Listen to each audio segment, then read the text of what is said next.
Hoy en 24 horas, emergencia penitenciaria. En la Cámara de Diputados se debatió ampliamente el proyecto que busca paliar la grave situación en las cárceles del país. El texto contempla la construcción de 5 nuevos penales por más de $10 millones cada uno y la contratación de al menos 500 nuevos funcionarios. Arsenal tras las rejas. Cateo en el penal de Tacumbú permitió nuevamente la incautación de centenares de armas blancas de todo tipo. La mayoría estaba en poder de los clanes que sostienen una sangrienta guerra por el control del tráfico de drogas en la prisión. Insanía mental. El caso de agresión ocurrido en Villarrica, donde un hombre con esquizofrenia dejó gravemente heridos a sus padres, evidencia una de las carencias de nuestro sistema de salud: el incremento de los cuadros de trastorno mental que se tratan inadecuadamente o no son tratados en absoluto. Invierno en serio. Hace 3 días comenzó la temporada invernal y hoy se hizo efectiva, con intensos vientos del sector sur, lluvias y un brusco descenso de la temperatura. Se advierte que las marcas irán cayendo aún más durante esta noche y la madrugada del miércoles.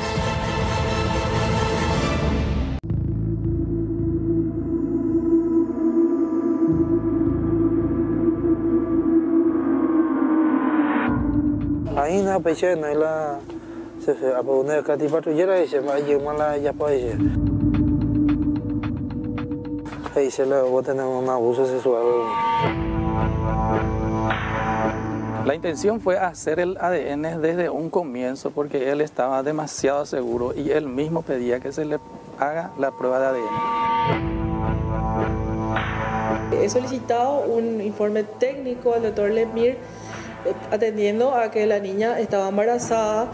Y en esa ocasión fue que nos enteramos de lo que ya nosotros estábamos seguros de que iba a ser negativo. Causa realmente dudas, atendiendo a que el resultado dio negativo. Entonces, obviamente, demostramos de que no hay vínculo entre la criatura y él.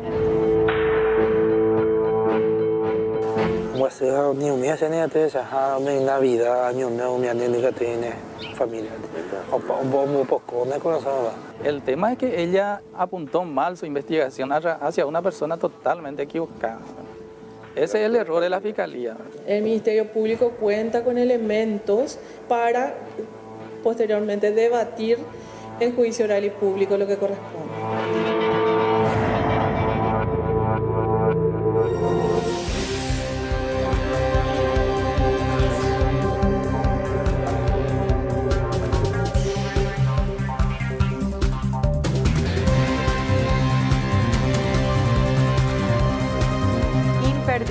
Realmente la edición de hoy de Expedientes con Rolando Rodi y este caso que llama la atención, sobre todo porque el principal sospechoso, aquel que estuvo inclusive preso, ahora no tiene ninguna sola prueba en su contra. Hablamos del trabajo de la Fiscalía en este caso de abuso sexual a una menor de 13 años, hoy con todos los detalles en 24 horas. ¿Qué tal, Carlos? ¿Cómo estás? Bien, excelente, Mercedes. Muy buenas noches. Gracias por la sintonía y la preferencia.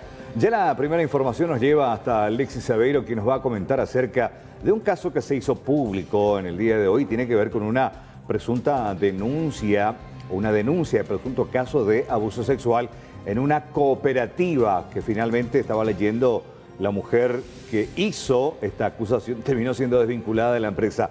Alexis, buenas noches. Los detalles, por favor. Carlos, el drama de una joven madre de 24 años que por aproximadamente 3 años sufrió todo tipo de padecimientos, principalmente aquellos protagonizados por su jefe directo, el presidente de la comisión directiva de la cooperativa Villamorra Limitada. Este hombre, aparentemente aprovechándose y valiéndose del cargo, la sometió en varias ocasiones. Primeramente, ella en búsqueda de nuevos horizontes, mejores opciones laborales y mayores ingresos económicos, llega a una entrevista de trabajo, ya advertida de que el hombre aparentemente padecía de ciertos trastornos que supuestamente hacían que él tenga cierta fijación hacia las mujeres jóvenes. En principio, lo que parecía ser una simple conversación subida de tono con el correr del tiempo fue elevándose y ya transformándose en escenas de acoso sexual, directos por cierto, hasta que uno de los episodios más fuertes prácticamente motiva al hombre a casi abusar sexualmente de la mujer. Tenía 21 años cuando comenzó a trabajar en las oficinas administrativas de esta cooperativa. A lo largo de 3 años fue acosada y así también hablamos de un violento intento de abuso sexual. Lo llamativo del caso es que muchas personas integrantes del cuerpo directivo y así también los funcionarios iban como normalizando esta situación y lejos de apoyar y ayudar a la joven fueron sumergiéndose en una especie de corporativismo durante el cual iban protegiendo al jefe. Realmente todo empezó hace 3 años. Yo presenté mi currículum en la sucursal del Luque. En ese entonces vivía aún el encargado que ya falleció hace meses, Martín Ayala, y él mandó mi carpeta a la central y me llamaron para la entrevista. Después de poco tiempo me llamaron para empezar a trabajar. Fue un viernes 15 de enero.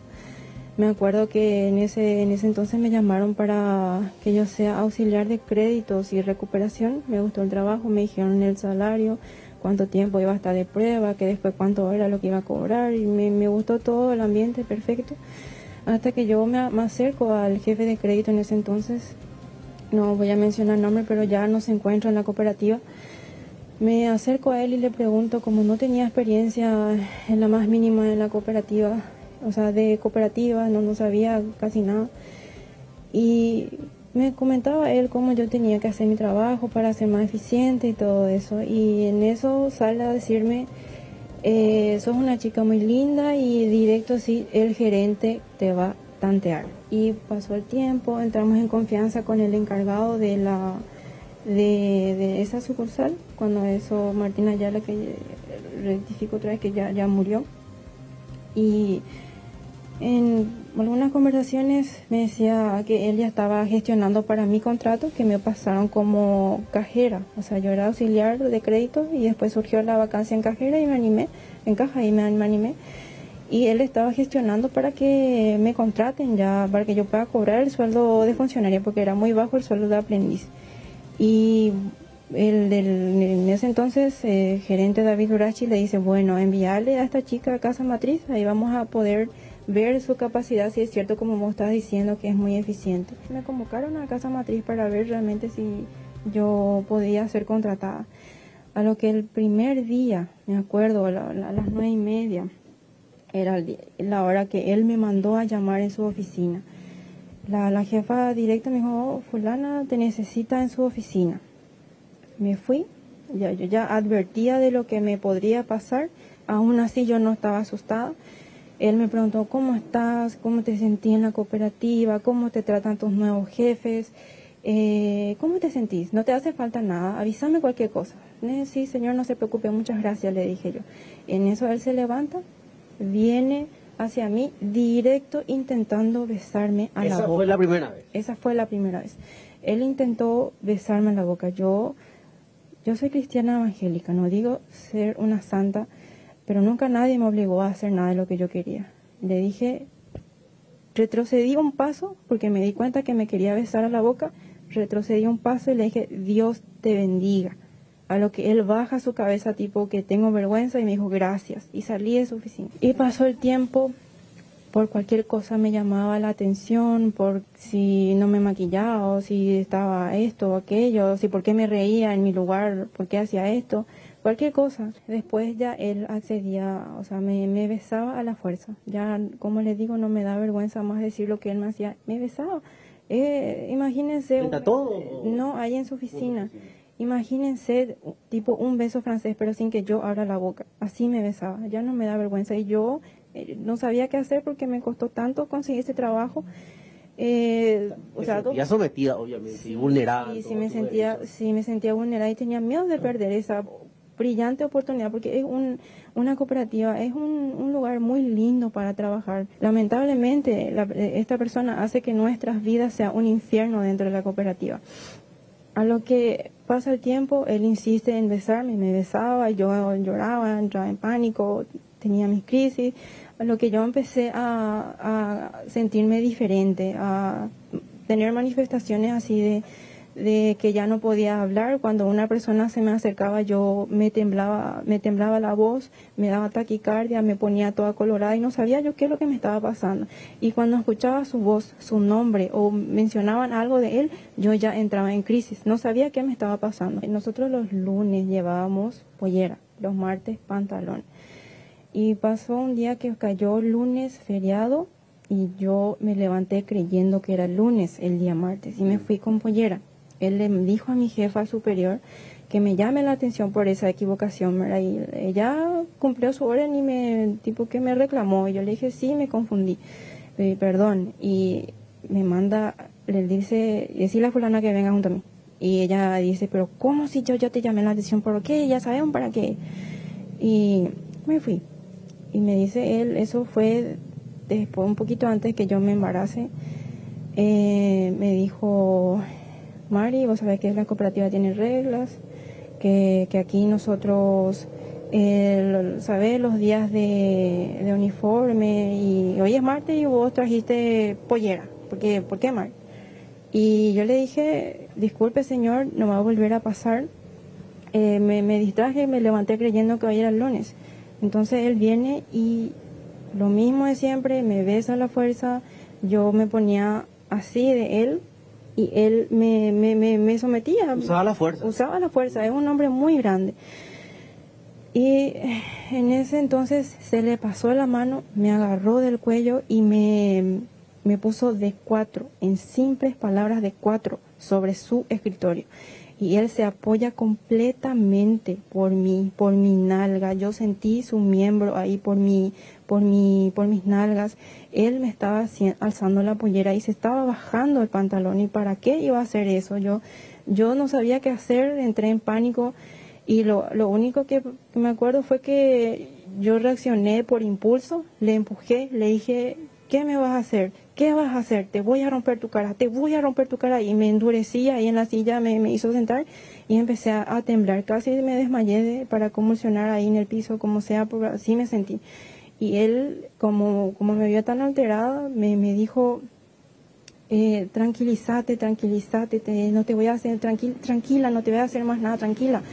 Y no me dejó salir de su oficina hasta que yo me vuelva a mi estado normal. Y decidí nomás aguantar callada y consolarnos. Las chicas en el baño nos consolamos entre nosotras porque todas éramos víctimas.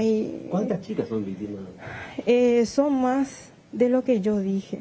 Yo no tengo nomás contacto de esas chicas. ¿Más de 12? Son 17 las que yo pasé. Cerca de 20. Sí, y más somos realmente porque... No tengo contacto de esas chicas nomás porque no puedo pasar. Tengo un audio realmente que yo le grabé en mi desesperación. Yo cuando estaba comiendo me llegó la información de que yo me tenía que presentar a su oficina y ya no pude tragar mi comida y empecé a lloriquear. Y esa vez era que yo me acuerdo que le grabé, preguntarle por qué me hacía eso, por qué me forcejeaba, por qué sí sabía que no me gustaba. Y él me decía, lo que pasa es que vos me gustas mucho. Yo no te hago eso de David a fulana. Yo te hago eso porque me gustas, sos diferente a las demás, vales mucho, qué sé yo, me dijo en el audio. Cuando me embaracé, él me llamó a su oficina, me preguntó, ¿te embarazaste? Tipo que no estaba creyendo que yo estaba embarazada. Y le dije, sí, me embaracé. Y me preguntó qué pensaban mis padres, qué decía mi novio. En ese entonces era mi novio, pero ya nos casamos. Y... a lo que se levanta otra vez como siempre, intentó besarme y le supliqué, por favor, usted sabe que me hace mal, le puede hacer daño a mi bebé, me siento muy mal, por favor. Y me soltó y me dejó salir de su oficina. Cuando yo presenté la denuncia, él dio la orden de que se me traslade a la sucursal de Fernando de la Mora.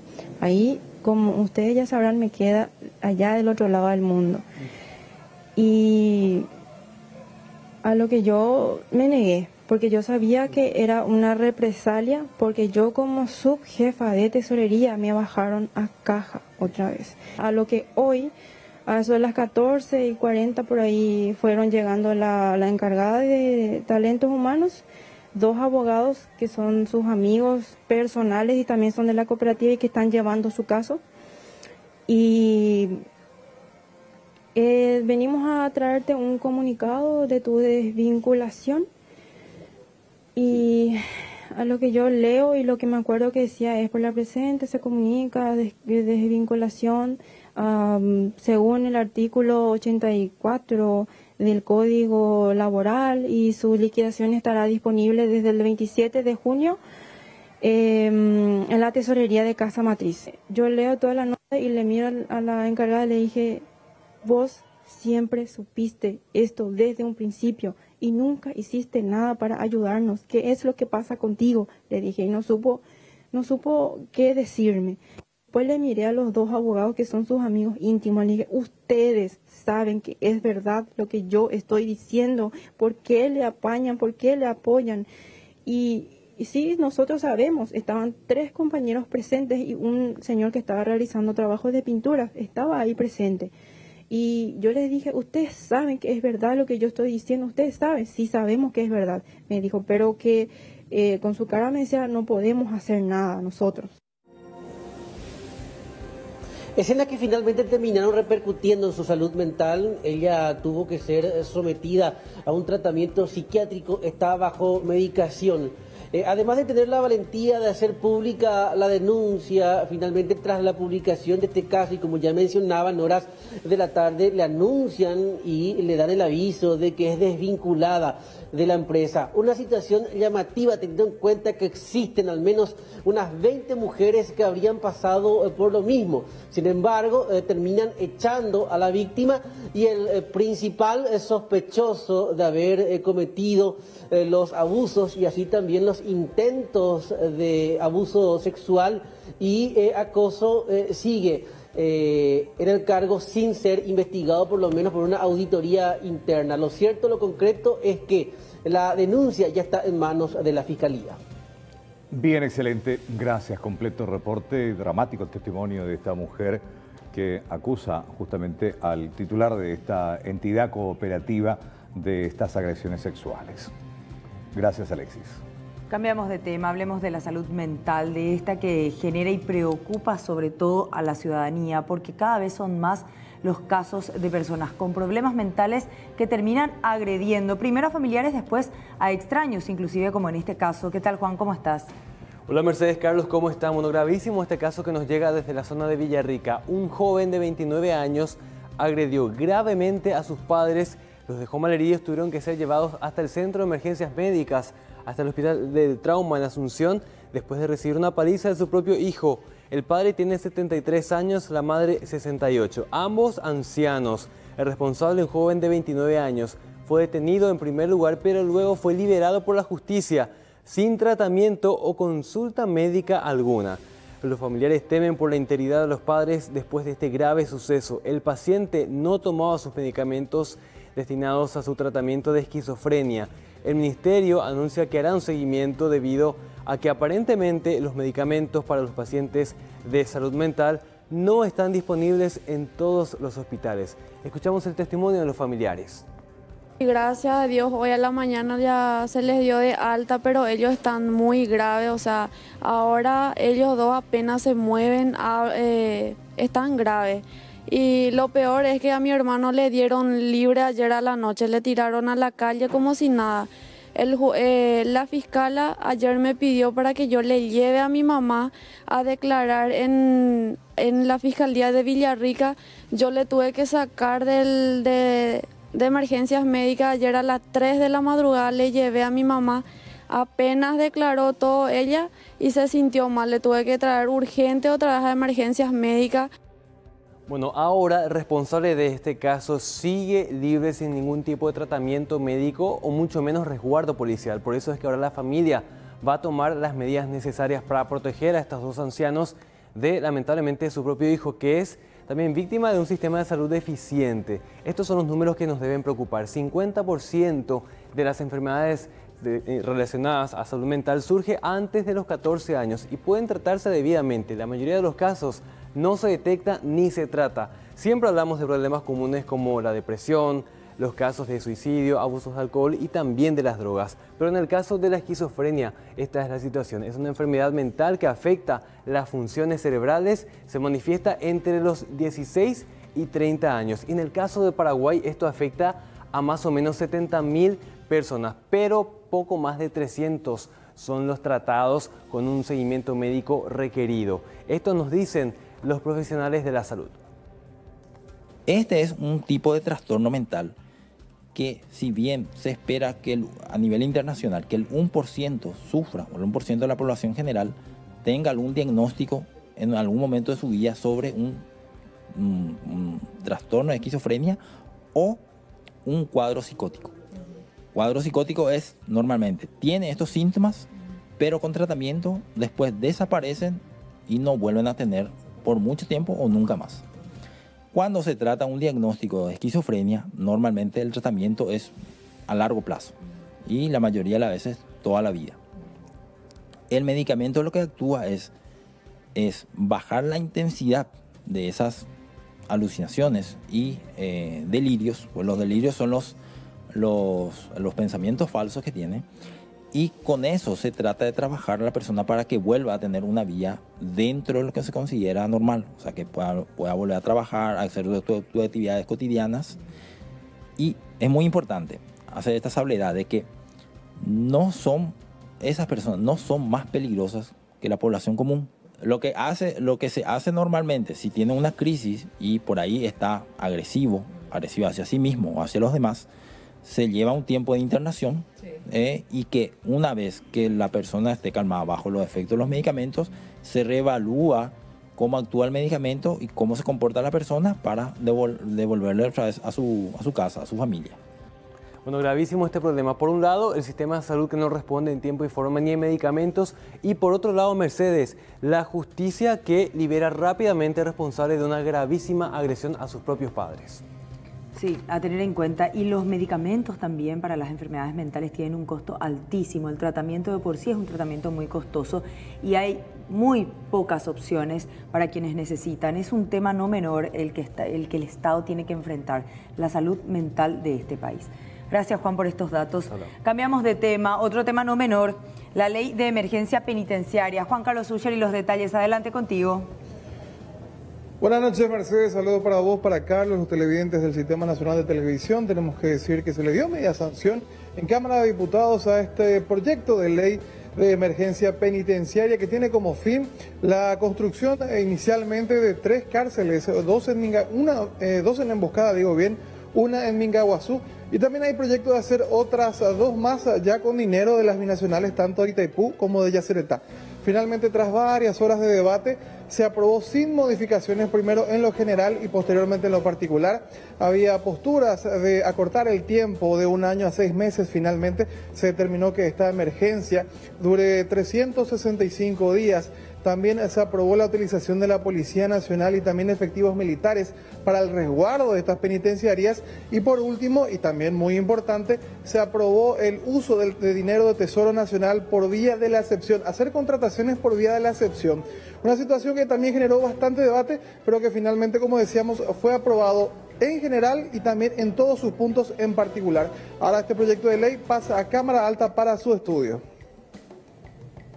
Bueno, Juan Carlos, muchas gracias por estos datos. Importante inversión también la que va a hacer el Estado en relación a la construcción de estas penitenciarías. Gracias, buen resto de jornada. Y ya está con nosotros Rolando Rodi. Hoy martes, otro capítulo de Expedientes que toca un caso no menor y que tiene que ver con una presunta injusticia, porque un hombre estuvo preso un buen tiempo, sigue ligado a un proceso penal, pero las pruebas de ADN dicen que es inocente. A ver, comentarnos, Rolando, ¿cómo te va? Buenas noches. ¿Qué tal? ¿Cómo están? Buenas noches. Bueno, hoy les vamos a presentar un caso extremadamente sensible. Estamos hablando de una niña de 13 años que fue sometida sexualmente y producto de ese abuso ella quedó embarazada. En la denuncia que se presentó inicialmente, ella apuntó a un hombre de 23 años de nombre Ricardo Noguera. Él fue detenido. Estuvo privado de su libertad, pasó en la cárcel más de un año. Él desde un inicio se ratificó en su inocencia. En todo momento pidió que se realizara la prueba de ADN. Finalmente se hizo esto y el resultado dio negativo. Pero especial atención nos enfocamos en la actuación del Ministerio Público en todo este proceso investigativo. Aquí va la primera parte.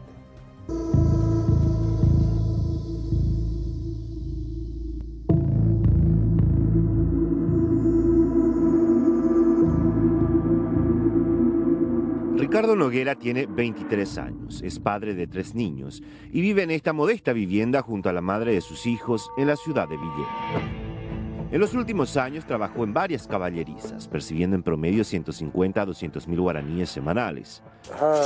Oye, pues a las 4 me puedo hacer ya raro, si no a las 5, hay que pasar a las 7, ya hemos timbado, hemos paseado, a una jugada cancha, yo pide igual, ¿no? O un vapo. Pero en mayo del año pasado la vida de Ricardo cambió radicalmente cuando una mañana lluviosa llegó hasta su casa una patrullera de la comisaría de Villeta para buscarlo. Como nunca tuvo problemas con la justicia y sin entender lo que estaba pasando, decidió acompañarlos. Ahí no pensé en la una patrullera y se va a llevar ya para y se la cañona y se la ya se va para la cuajina y la cañona la justicia se no ya podía ir a andar y cuaponar. Al llegar a la comisaría supo que fue denunciado por abuso sexual en niños. Cuando se lamba para la cuaja, ahí se le va a tener un abuso sexual, una denuncia en varias guardias, ahora sacamos y se le hace más, se me voy a usar nada más y que se sabe más y se mondía, cuando se lamba, ahí se ya te sientas ahí, y la cuña, la policía, tranquilízate nomás, Ricardo dice, si vos no se va a aclarar, se va a aclarar hasta ahí, y te años la aireita, mía, pero ya aclaras jamás yo. De acuerdo a la denuncia, todo ocurrió en febrero del 2018. Ante el Ministerio Público, la víctima, una menor de 13 años, declaró que retornaba a su casa de un almacén. En el camino fue alcanzada supuestamente por Ricardo Noguera, quien la invitó a abordar su motocicleta para llegar más rápido a su vivienda. Pero esta se negó. Él la habría obligado y fue así que la llevó hasta la caballeriza donde habría abusado sexualmente de la niña. Luego la amenazó para que no comentara a sus padres. 3 meses después, una compañera de escuela se percató que la niña estaba embarazada. Avisó a la profesora y esta a sus padres, quienes presentaron la denuncia. En su declaración ante la fiscalía, la víctima dijo que el padre de la criatura era Ricardo, que llegó a comentarle sobre su embarazo y desde ese momento ya no supo del hombre. La fiscal Mirta Rivas imputó a Noguera por abuso sexual en niños y solicitó su prisión preventiva. Si bien Ricardo se abstuvo de declarar en todo momento, ratificó su inocencia. Vos fuiste y me empezaste a buscarme a Jastán y a la fiscal. Se anda ahí eso. Años sutan a veces están de la cena ahí, güey. Ya coche mitad, nunca nadie puede mover la máquina. Ahí dice, vos fuiste, y la hora la vamos a llamar a la chica. Y si me viene y si me dice que vos fuiste, y no hace así, y te llama a dar nomás ya. Así se anda ahí a demostrar que se anda ahí, si se hay seguro. Estando en la comisaría de Villeta, le tomaron unas fotografías y no llevó mucho tiempo para que su nombre apareciera en los medios de comunicación. Un rato mío, bebé, y se nos la policía la foto más ruido, y va eso. Después a mí, van viajando esta foto. Mana eso hospital internet ni a veces ya pues eso no puedo ir ni monga las entidades eso no útil las pesas eso va a upima tomando más allí para tema. Al día siguiente, el juez Leonardo Ledesma decretó su prisión y fue remitido a la penitenciaría de Misiones. Se ha pensado un millón de veces, se ha pensado todo ya ni en eso se hace un millón de veces ha pensado.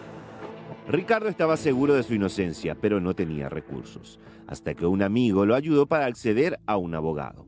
En todo momento pidió una prueba de ADN, pero no sería fácil. La defensa solicitó a la fiscalía esta diligencia. La intención fue hacer el ADN desde un comienzo porque él estaba demasiado seguro y él mismo pedía que se le haga la prueba de ADN. He solicitado un informe técnico al doctor Lemir atendiendo a que la niña estaba embarazada y a los efectos de no, digamos, poner en peligro dicho embarazo.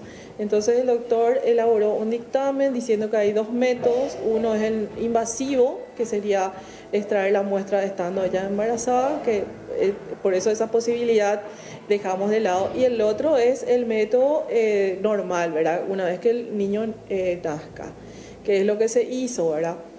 Y eso tuvimos respuesta después de un mes más o menos. Ante la imposibilidad de realizarse en el laboratorio forense, consultaron en laboratorios privados, pero el presupuesto era inalcanzable para Ricardo. Y la respuesta que teníamos era que alcanzaba 7 a 8 millones de guaraníes. Era imposible alcanzar. Al cumplir 5 meses en la cárcel de Misiones, el juez Leonardo Ledesma otorgó la prisión domiciliaria a Ricardo. La fiscalía apeló y no llevó mucho tiempo para retornar a la cárcel. Esta vez fue enviado a Tacumbú. Pedía un mes y que la se llama la prisión domiciliaria. Se dejaba papel, se me agüite y se me amaba de mí y agüite y la manda. Se esa Navidad me ama se me anima. Antes de Navidad me será calle más. Y esa medida fue apelada por la fiscalía y así el expediente pasó al Tribunal de Apelación de Central. Y ese tribunal revocó otra vez la medida, entonces él tuvo que volver a la cárcel. La única esperanza de Ricardo era esperar que la víctima diera a luz. 15 días después del parto volvieron a solicitar la prueba de ADN.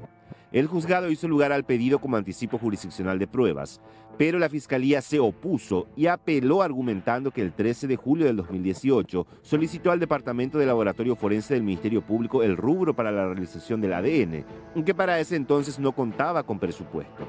El documento también resalta que el laboratorio forense debe ser el encargado de asignar en qué lugar y con qué profesionales se realizará la toma de muestras a fin de que se pueda terminar por confirmar o descartar la paternidad del procesado. El juez autorizó, por resolución, determinó el perito, el laboratorio que tenía que practicar y la fiscalía apeló esa resolución. Y con eso perdimos otra vez otro precioso tiempo de 3 a 4 meses, ¿verdad?, mientras se resolvía el recurso de apelación.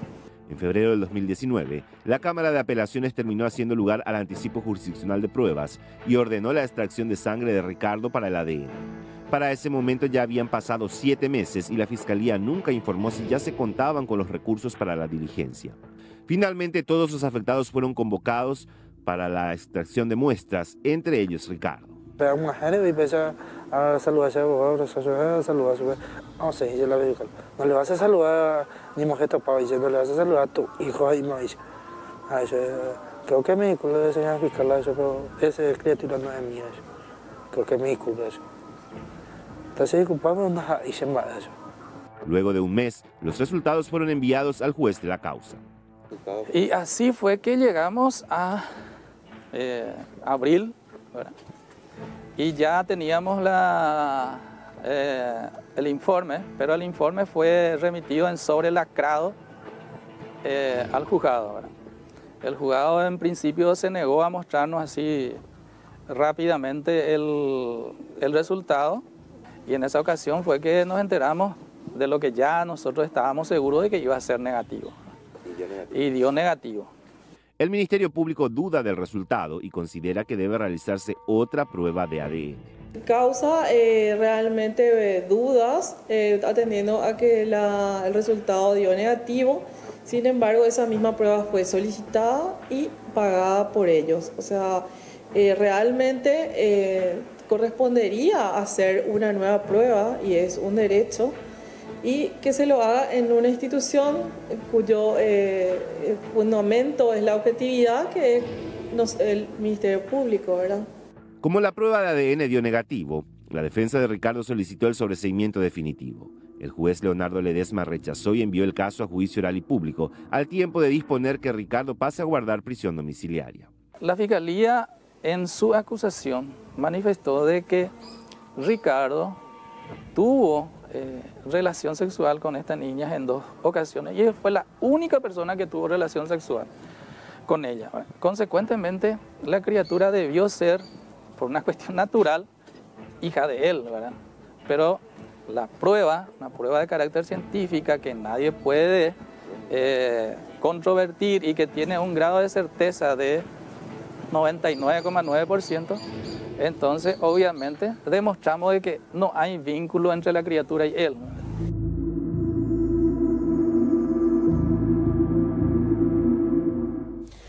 Ahí ya conocíamos el caso de Ricardo, cómo arrancó todo y que el resultado del ADN dio negativo. En principio le habían acusado a él de ser el padre de esa criatura producto del abuso sexual. Pero se dieron otras desprolijidades en este proceso investigativo, muchas diligencias que no se llegaron a realizar en el tiempo que el Ministerio Público tenía que investigar este caso.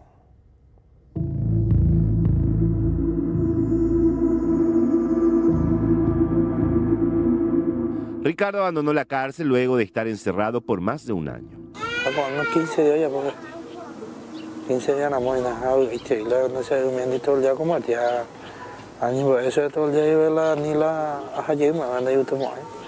La yo sabe tiene la cuerda de la haji me la hotel, cuando yo te lo que no digo te digo. Durante la etapa investigativa, varios testigos fueron convocados por el Ministerio Público. Estas declaraciones fueron ofrecidas como pruebas en la acusación. El testigo Rubén Gaspar Correa dijo que en el mes de febrero, un día viernes a las 15 horas, la víctima fue hasta la caballeriza y preguntó por el huayno Kevin Riquelme, quien se encontraba en su pieza. Se fue junto a él y se encerraron. Siempre que iba a la caballeriza a pedir hierba y azúcar, ya se encerraba con Kevin en la pieza. El testigo dijo que Ricardo llegó a trabajar en el lugar hasta febrero del 2017, es decir, un año antes del hecho. Harold Daniel Ferrari, otro de los testigos cuya declaración también fue ofrecida como prueba, dijo que trabajó en la caballeriza, conoció a la víctima y que vio conversar en la calle y en los alrededores del lugar con el huayno Kevin, que si bien no vio, sus compañeros comentaban que solía encerrarse en la pieza. Los testigos propuestos por el Ministerio Público dieron el nombre de la persona a quien vieron junto a la niña en la pieza de la caballeriza en el mes en que se produjo el hecho. Sin embargo, la Fiscalía obvió esta información, no investigó e insistió en la responsabilidad de Ricardo. El informe de la psicóloga del Ministerio Público resalta que la víctima presenta mucha presión, depresión, falta de defensa, amenaza, miedo y angustia. En la entrevista nuevamente aparece el nombre de un tal Kevin, detalle que una vez más fue obviado por la Fiscalía. Durante la investigación, el Ministerio Público no solicitó la declaración de la víctima en la Cámara Gesell. También solicité eso, a que el Tribunal de Sentencia pueda realizar esa diligencia, ya que la misma no declaró en forma personal acá, y a fin de evitar la revictimación, solicito que lo haga ante el Tribunal de Sentencia. Tampoco incautó la motocicleta sobre la que supuestamente fue llevada la menor para ser ofrecida como prueba. Ella incluso manifestó ante la profesional de psicóloga del Ministerio Público. ¿Y se hizo algún reconocimiento de la moto? ¿Se incautó esa moto, doctora? No, porque esas son manifestaciones de la víctima. O sea, finalmente el elemento acá es, o lo que vamos a discutir son los hechos, ¿verdad?, del abuso sexual en niños. No realizó reconocimientos de personas. En la audiencia preliminar, el juez Leonardo Ledesma admitió algunos pedidos realizados por la Fiscalía, como la declaración de la menor en la Cámara Gesell y la solicitud de informes a la Municipalidad de Villeta sobre la caballeriza, la catedral, lugar donde se habría producido el hecho. ¿Quiénes eran los funcionarios entre el 2017 y 2018? La fiscal Rivas tuvo un plazo de 6 meses para realizar estas diligencias y con posibilidad de pedir 4 meses más de prórroga, pero no lo hizo, dejando al descubierto la desprolijidad en la investigación que llevó adelante el Ministerio Público en un caso tan grave como lo es un abuso sexual en niños. Que haga su investigación como corresponde. Nosotros no estamos ajenos de que se esclarezca el hecho. Evidentemente hubo un hecho y un hecho grave, es innegable. El tema es que ella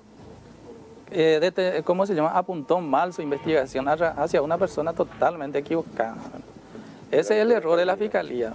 Pese a todas las documentales, las declaraciones de testigos y la prueba madre, como lo es el ADN, el Ministerio Público se ratifica en la responsabilidad de Ricardo. Doctora, para el Ministerio Público, a lo largo de este proceso investigativo, no existen dudas que el hoy acusado es el responsable de ese hecho. El Ministerio Público cuenta con elementos dentro de toda la etapa investigativa. Se ha colectado, como ya he manifestado, no solo la declaración de las víctimas, sino también otros elementos, lo cual hace concluir de que cuenta con elementos para posteriormente debatir en juicio oral y público lo que corresponde. Cuando fue enviado a Misiones, Ricardo temía por su integridad física, ya que llegó a escuchar el tratamiento que se le da en prisión a los procesados por abuso sexual.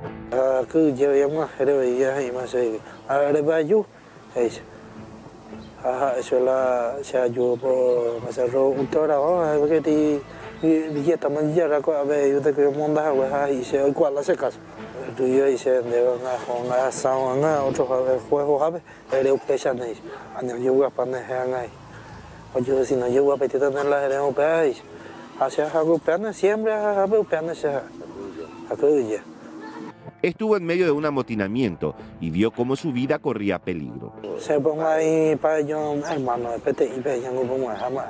Mamá, bebé, inventando ahí, veo, jaro, esa lo, y con la otra para yo, la gente paina, la humana para que la gozo me lleva hasta tantos. En ese tiempo también casi perdió a su hija a causa de una enfermedad.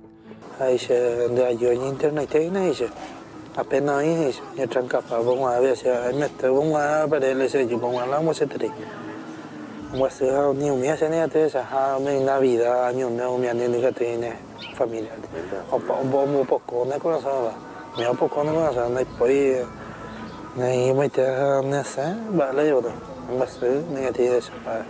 Considerando la distancia y la falta de recursos económicos de la familia, Ricardo dejó de ver a sus hijos por un buen tiempo. Yo a ver misiones, yo me hago para hacer pongo a las aguas. ¿Por qué voy a estar en la reja ahí? Hacemos eso, no voy a ver. El doctor se ha abogado, se ha abrazado y pongo a tranquilizar y se hace ahí pongo. Vamos a hacer Estando en Tacumbú, vio la muerte de cerca. A Tacumbú, pero esa parte la igual, pero yo acá. Va a ir yo cada mitad. A que sea toca ya se coge. Así nace mi peña, llamó la yuca y te llama, nace mi acá. Si bien hoy está con su familia, sigue privado de su libertad. Era el sostén de la casa, pero actualmente no puede trabajar para alimentar a sus 3 hijos por las restricciones con las que cuenta.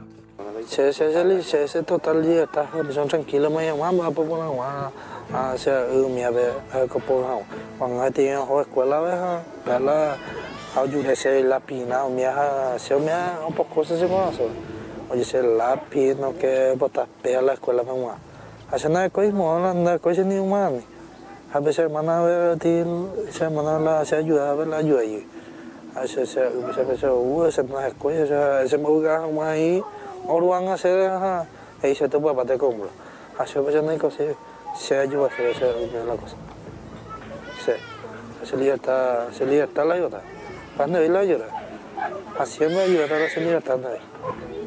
En este caso se presentan 2 situaciones. Un hecho grave de abuso sexual en niños donde una menor resultó embarazada y donde el presunto responsable está libre. Por otra parte, el Ministerio Público envió a prisión por más de 1 año a una persona que dio negativo en la prueba de ADN, que ya no trabajaba en el lugar al momento en que ocurrió el hecho, y que difiere totalmente con el sindicado por testigos en las declaraciones ofrecidas como prueba, como la persona quien estuvo con la víctima en febrero del 2018, fecha en que se produjo el hecho.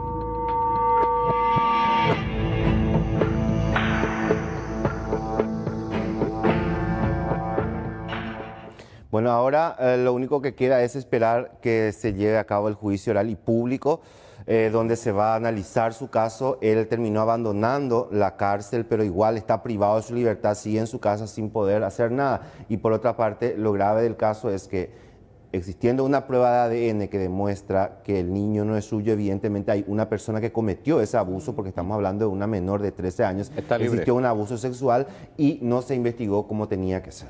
Él está pagando la culpa de este responsable del abuso y del embarazo de esta niña de 13 años.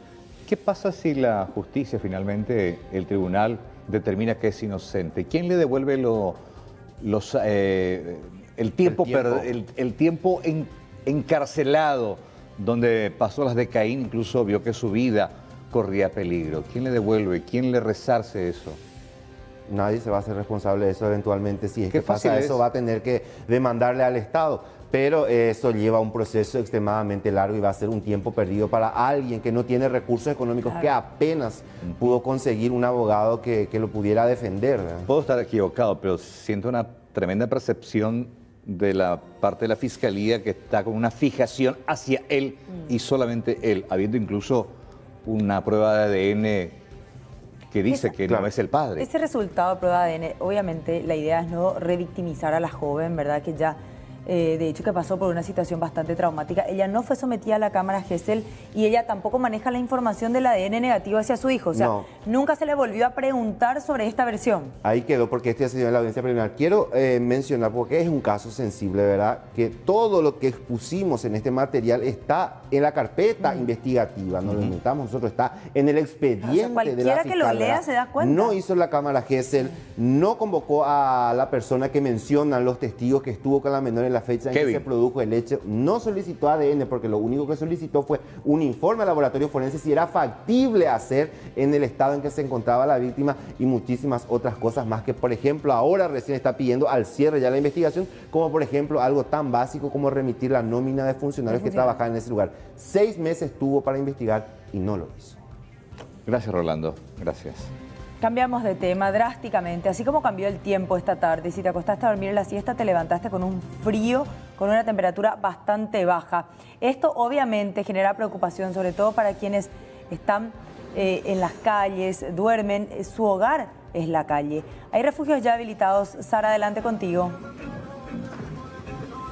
Sí, buenas noches, Mercedes Carlos. Asimismo, drástico el cambio de clima y ahora también encaramos justamente, especialmente la ciudad de Asunción, donde hay más cantidad de personas justamente que están en esta necesidad de hogar, corrieron del agua y ahora tienen que refugiarse del frío, ¿verdad? Están teniendo también problemas porque, como decías, drásticamente estamos a 11 grados. Tengo entendido, ¿verdad? Pero aún así hay personas que continúan trabajando, continúan haciendo sus enseres. Buenas noches, ¿cómo están?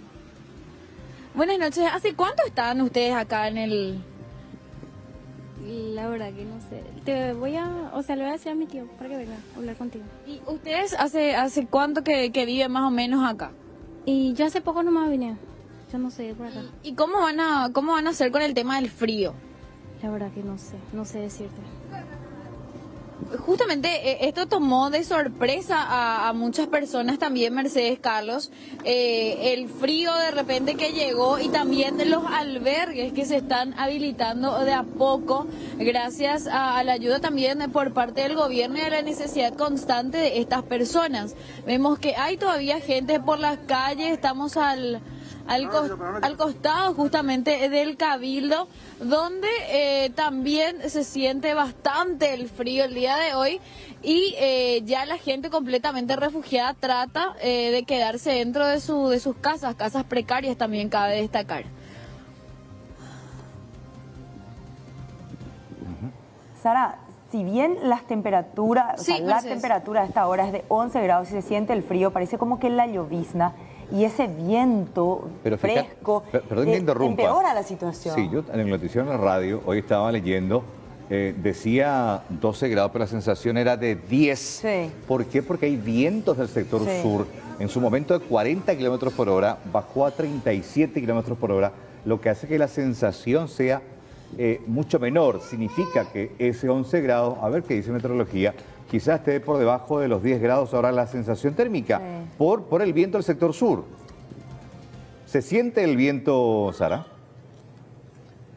Sí, bastante, Carlos, la verdad, se siente bastante el frío y era justamente de lo que estábamos hablando con la gente justamente acerca del frío que se da de repente y que muchos no estábamos esperando, ¿verdad? Te interrumpo. Como decía Mercedes, nos levantamos y encontramos... Sí. El viento es muy fuerte, Bueno, la verdad, bueno, está bastante fíjate. frío y también las lloviznas. Bueno, fíjate, actualizado esto, página de meteorología, aparece en pantalla 11 grados, pero la sensación térmica allí en la calle es de 7 grados. La gente que está en la calle siente la temperatura de 7 grados porque hay vientos del sector sur de 42 kilómetros por hora. Abrigarse entonces, Sí. a cuidarse, sobre todo en esta época en donde circulan prácticamente una cantidad de virus que perjudican y mucho a la salud y que necesitan reposo. Y bueno, todos sabemos que la actividad laboral muchas veces no permite eso, así que mejor a cuidarse y a prevenir. Sí. Gracias, Sara, por este contacto y ya Gracias. a abrigarte también. Bueno, y habla que va a lloviznar toda la noche. Toda la Otra noche. vez encima. Bueno, mañana salir abrigaditos. Pausa, ya volvemos.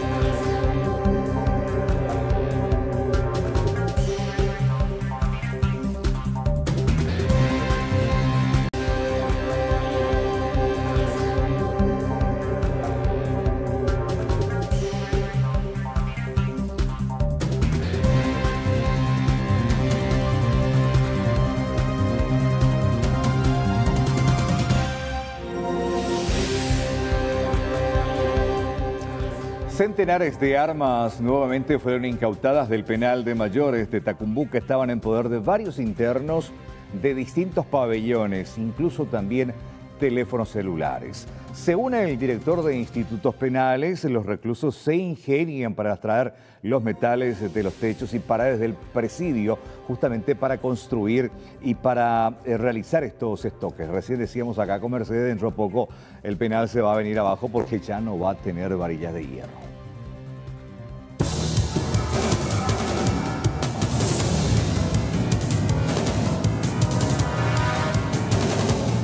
Estoques, cuchillos, puñales, ganzúas y hasta lanzas fueron incautadas de varios pabellones que estaban en poder de los internos, algunos de ellos pertenecientes a los clanes en pugna de poderes en las penitenciarías del país. Estos son productos de la requisa realizada el día de ayer en Tacumbú, pertenecen al pabellón 5, 1, 2, admisión y baldocería, este grupo de puñales. Baldocería en teoría es donde están los que mejor están, pero igual están armados. En los lugares donde baldocería fue el lugar que menos artículos se han incautado. Una gran cantidad de estos son artesanales, realizados a partir de material de construcción, y ellos van afilando, van trabajando y van dándole un mango. Acá te voy a mostrar uno que me impresionó su filo. Mira. No, eminentemente mortal son estos elementos punzantes. Fíjate que utilizan el mango, introducen, y es muy resistente, es muy peligroso, por más que no tenga tanto filo. Alambre de acero parece. Sí, también de cualquier alambrada pueden sacar esto. Aunque pocas son las explicaciones de cómo no se percatan cuando sacan los materiales para la fabricación de las mismas o por qué no son llevados por el Ministerio Público o destruidos de inmediato. Ellos usualmente sacan del techo. En el techo hay varillas que quedan, hay numerosos lugares en Tacumbú que quedaron sin terminar, y de ahí sacan la mayor parte de las varillas. Los desagües, ellos también sacan elementos, pero la mayor parte son varillas de las construcciones, de las paredes y de los techos. También se incautaron una buena cantidad de celulares, pero al haber realizado el operativo de requisa sin participación fiscal, solo los celulares cuyos dueños fueron identificados podrán ser revisados. Todos aquellos celulares individualizados a quien pertenecen son puestos a consideración del Ministerio Público en las causas identificadas. Eso se remite oficialmente. Aquellos celulares no individualizados vamos a poner a consideración de la Policía Nacional y el Ministerio Público si considera que cuenta con información relevante. En todos estos casos vamos a proceder a una instrucción pública de todos estos celulares decomisados. Según las autoridades penitenciarias, por el momento los miembros del clan Rotela fueron trasladados a otras penitenciarías del país. Así también, los miembros del PCC pocos quedan en el penal de Tacumbú, donde se temía un nuevo motín.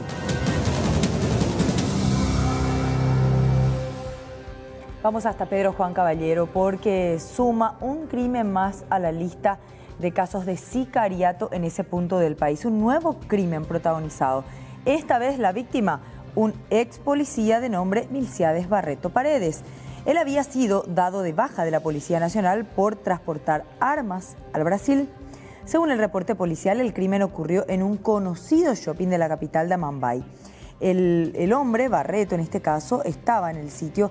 No se sabe si estaba trabajando allí o porque solo fue a realizar compras cuando desconocidos le dispararon desde otro vehículo, específicamente una camioneta estacionada al lado. Los sicarios efectuaron al menos una veintena de disparos que acabaron con la vida del ex agente policial. Ya suman 15 los homicidios cometidos de esta misma manera en la zona de Amambay. De hecho, que se ha convertido en un verdadero campo de batalla entre facciones criminales, según la policía. Y vamos a escuchar qué fue lo que pasó, la versión de los intervinientes. La víctima sería identificado como Mircea Barreto Paredes, de 40 años de edad, quien sufrió varias heridas de arma de fuego de calibre 9 milímetros y 7.62.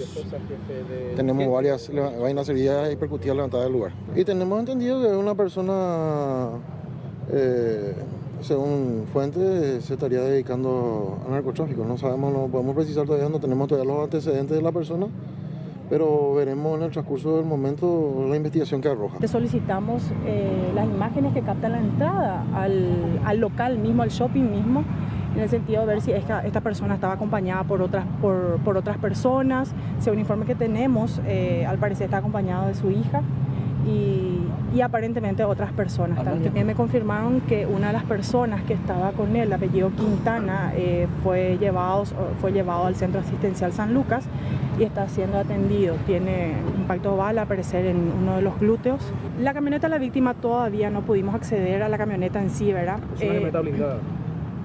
Miren, la gente criminalística me dice que puede ser blindada, ¿verdad? Por los refilones que tiene, ¿verdad? Dinero efectivo se encontró en los bolsillos de la víctima, aproximadamente $1.800 y unos 3 millones y algo de guaraníes. Aparentemente era personal policial hace años, pero ya hace bastante años porque no lo conocen acá. He visto una herida a nivel del cuello, ¿verdad? Producido por armas largas de alto impacto, causándole así un daño profundo. ¿Presentaron otros disparos? Sí, presentaron tórax, abdomen y piernas también, y brazos. Pero eso vamos a detallar en el lugar allá de la morgue. La cabeza no recibió ninguno. Aparentemente no. ¿La muerte se produjo de manera instantánea? Sí, de manera instantánea por un shock hipovolémico grave por la cantidad de sangre que se puede observar.